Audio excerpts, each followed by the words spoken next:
And what we're interested in is decomposing the processes in the organization down to units where we can analyze them, link them together, sequence them, and hopefully do that in the optimal way.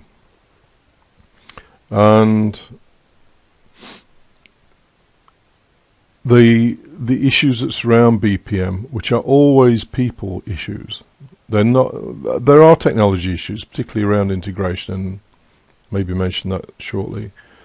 But you should bear in mind that the issues are typically people issues, and if you're going to make this work, then you have to get people on board, and you have to be genuine and honest about your intentions, because people can always smell a rat. If you're just doing BPM as a way of getting rid of people, then they won't cooperate. They'll know what you're up to.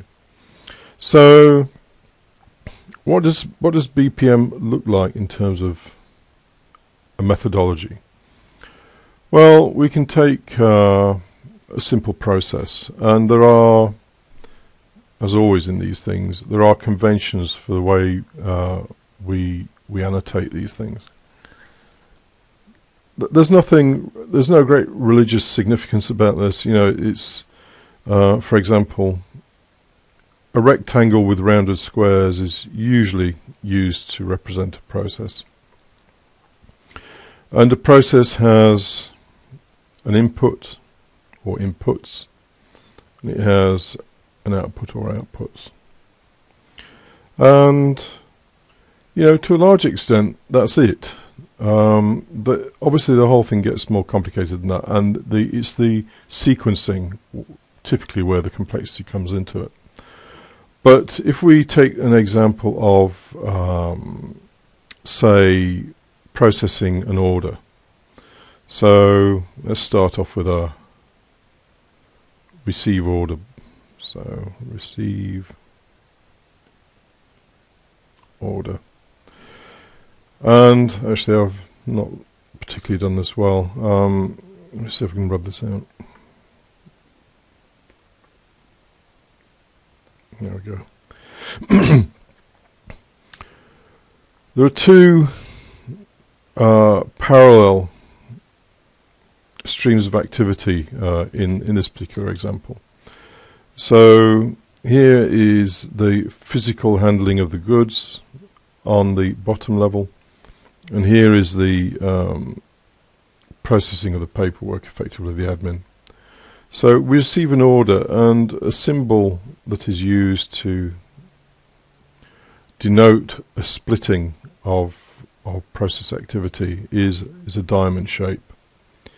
And into that diamond shape we have a single arrow, and then we have the splitting taking place with a couple or more arrows coming out of it. So here we have receive order. So create invoice. And at the physical level we might have dispatch goods. So let's get rid of that. Create invoice. Take payment.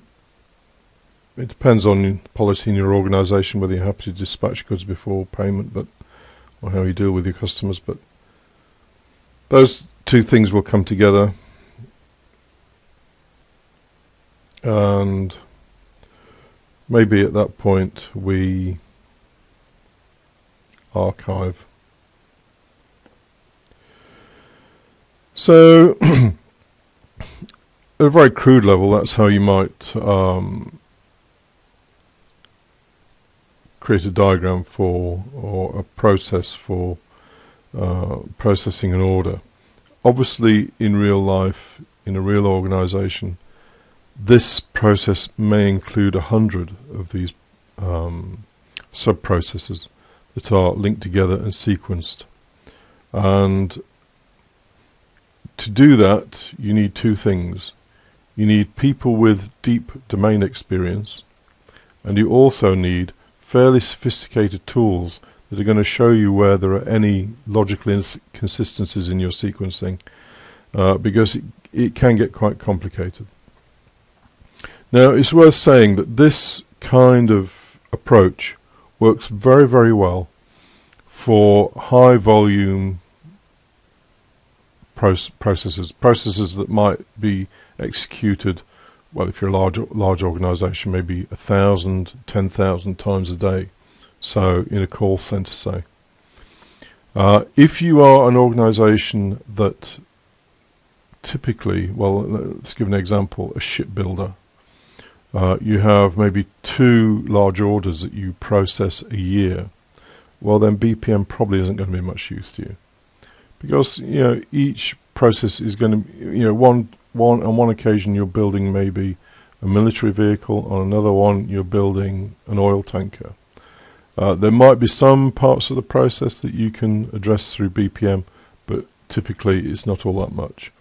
So BPM is best applied where the processes are high volume and can be nailed down to the very, very last letter.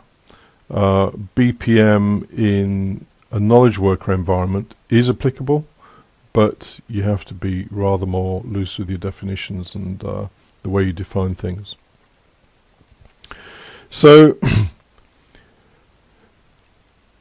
in summary, if your organization can sort out its what would you call it?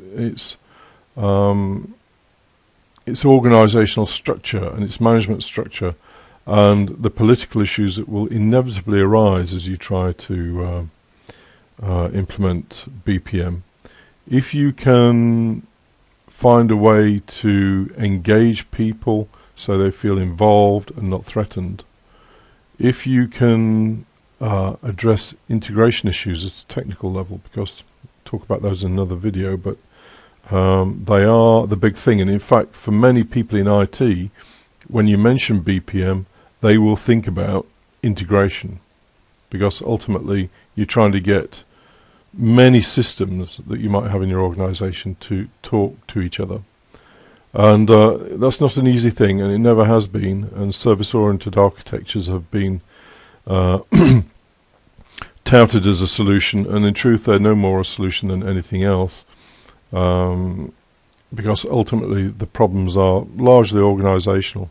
The technical issues can always be addressed, but if you haven't got the organization sorted out, then no amount of technology is going to help you sort out integration.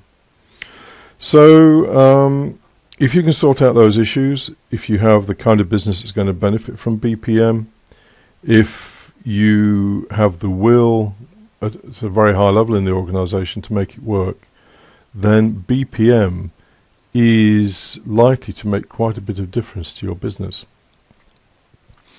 And unlike many things that happen in IT and in the world of management fads, BPM has now really quite a strong pedigree behind it.